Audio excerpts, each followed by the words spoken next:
Bienvenue sur Tesla 3. Vous avez peut-être suivi ma review sur l'écran V2 dans le show et je vous ai un peu laissé sur votre faim. Je vous rappelle que j'ai eu la chance d'avoir l'un des deux prototypes envoyés dans le monde. Il était évident qu'il y aurait des bugs. J'ai désormais la version définitive de cet écran et je vous montre tout de suite comment le mettre à jour, ainsi que ses fonctionnalités. Parmi elles, la compatibilité avec Android Auto, que je n'ai pas pu tester faute de smartphone sous Android. Cette vidéo est chapitrée en description, c'est-à-dire que si vous voulez éviter cette étape de mise à jour, qui dure 1 minute, vous cliquez sur le chapitre suivant. Allez, c'est parti!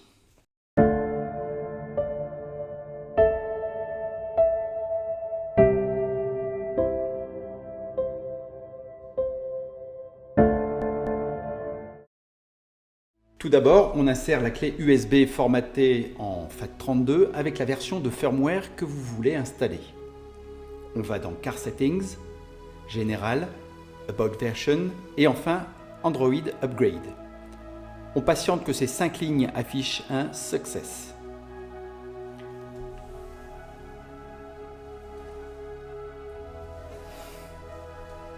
J'accélère la vidéo en x8 pour ne pas vous perdre. Un message indique qu'il faut retirer la clé USB. Une fois fait, l'ensemble redémarre et votre écran est à jour.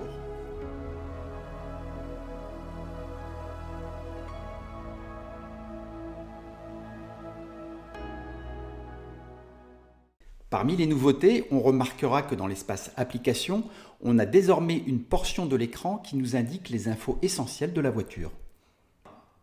Notez que la mise à jour peut avoir désactivé votre caméra avant optionnelle en show. Je ne parle bien sûr pas de la caméra de votre Tesla, il faudra alors la réactiver dans les menus. Pour activer CarPlay ou Android Play, rendez-vous dans les paramètres Bluetooth de votre smartphone. Sélectionnez Car On MT2712, pas l'autre surtout. Lancez CarPlay et l'interface s'ouvrira.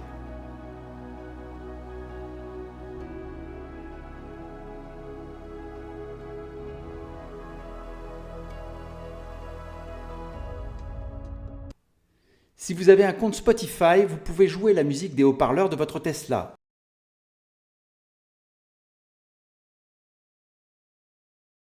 Il faudra juste faire attention de bien activer la bonne source. Ici, Tesla Model 3 Phantom et pas localhost. Vous pourrez alors vous servir de la molette pour changer les morceaux.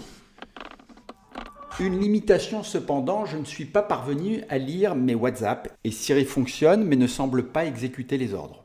Le petit icône en bas à droite vous permet de permuter entre 2 et 3 cadrans. Pour sortir de CarPlay, cliquez sur Voiture. Vous pouvez alors lancer directement les applis préchargées.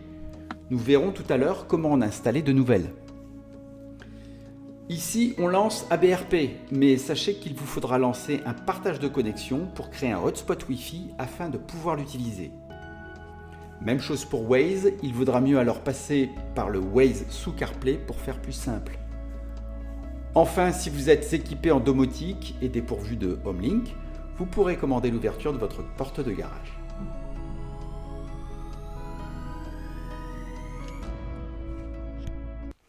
Avant d'aborder la séquence suivante et pour soutenir mon travail, n'oubliez pas de vous abonner à la chaîne. Ça m'aide vraiment beaucoup à progresser et à vous proposer des contenus originaux. La séquence suivante vous montre que si vous avez coché l'option dans les settings, la connexion CarPlay se fera automatiquement quand vous entrez dans votre véhicule. Si cela fonctionne plutôt bien, il m'arrive parfois d'être obligé d'oublier la connexion, puis de refaire le processus. Espérons que les futures mises à jour améliorent ce point.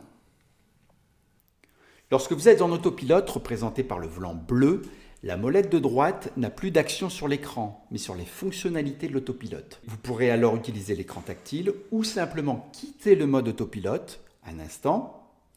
Et en tournant la molette, vous pouvez ainsi naviguer entre les applications et revenir sur votre GPS préféré quand ça vous chante. Pour sortir de CarPlay, cliquez simplement sur l'icône Voiture. Comme vu dans la vidéo précédente, un des avantages de cet écran est de présenter votre pourcentage batterie ainsi que votre autonomie en kilomètres simultanément.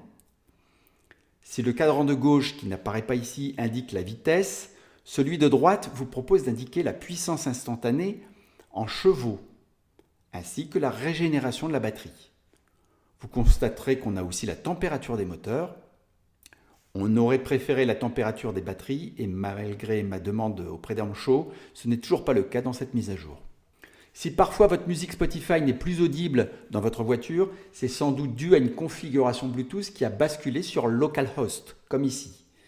Il suffira simplement de recliquer sur le Bluetooth de votre voiture. Enfin, abordons la partie qui en intéresse beaucoup, à savoir l'installation de nouvelles applications sous Android.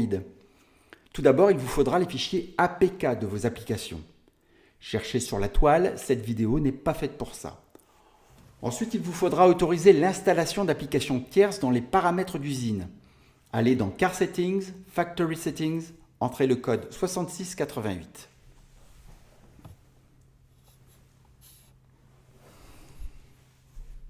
Enfin, glissez vos APK dans une clé USB, connectez-la puis appuyez dans les applications sur Manage. Vous pourrez ainsi installer vos applications préférées. Je n'ai pas fait de démo avec Coyote étant donné que je n'ai pas d'abonnement. La bêta Scan My Tesla, quant à elle, ne veut toujours pas se connecter à mon OBD. Donc attendons les mises à jour. Dans tous les cas, nombre de ces applications requièrent un hotspot Wi-Fi. Il devient alors assez fastidieux de naviguer entre le Bluetooth pour CarPlay, le Wi-Fi hotspot, etc. Pour moi, la meilleure expérience à tenter sera pour A Better Route Planner, ABRP. Ça fera sans doute l'objet d'une vidéo ultérieure lors d'un long trajet. Une dernière chose concernant la caméra avant en option, celle-ci servira lors des stationnements et permet aussi de démarrer en s'assurant qu'aucun obstacle ou animal ne se glisse devant vous au démarrage pendant quelques secondes. Cette vidéo touche à sa fin et vient l'heure de se demander, cet écran est-il fait pour tout le monde? Clairement non. Si la lecture de votre écran principal vous comble, aucune raison d'investir. Si vous n'êtes pas trop accoutumé aux manipulations entre les différentes configurations Wi-Fi et Bluetooth, cet écran risque de vous énerver. Il vaudra mieux garder son smartphone à proximité pour Coyote ou Waze. En revanche, si vous êtes un peu geek d'esprit et puis qu'un cadran en face de vous vous manque, alors foncez, les liens sont dans la description avec mon code de réduction habituel. N'hésitez pas à mettre les pouces en l'air si vous avez appris quelque chose et encore mieux, partagez cette vidéo. Vous pouvez me suivre sur les différents réseaux sociaux qui s'affichent. Comme vos batteries, restez positifs. Ciao, ciao!